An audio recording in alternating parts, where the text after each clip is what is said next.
Ang bilaw.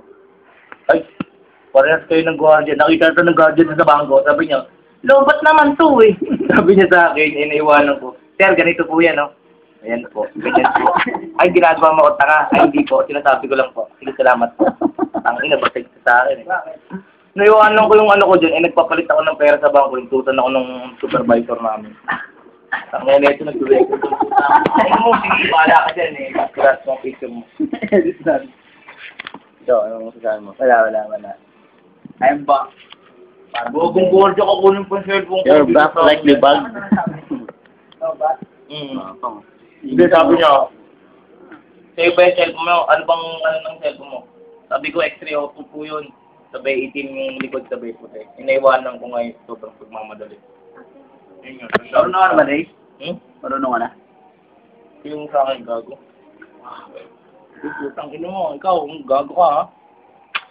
Ayun ba yung motor niya, Arnold? Hindi, kay Part. Bilenda yan, men, 10 lang.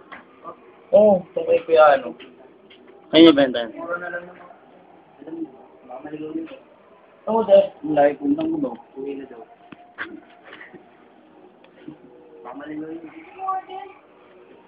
Sinira mo kasi. Okay ka lang dyan?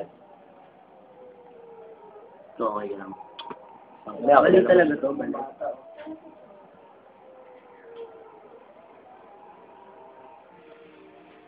Happens mo. So ano nga, kailangan si RJ. Oh, bakit? Inubit na ito. Baka mo rin ba na? Baka pa kayo pistol. Mukha ba ba this time lang? Yeah. Bakit ano yan? Hindi, gusto mo sa akin. Magpapaburn ng CD sa akin. Gusto sagot ko pa yung CD. Magkano ba ito yan? Wala. Ano siya, kupal? Ano yan? Binala ko na. Walang ganun, business is business. Tapos ginano mo. Bukas sa tricycle, mamasada ka. Bawal yung libre, no? Okay na bro. Ayun, ano? Ilan lahat yan? Dalawa pa lang. Boom.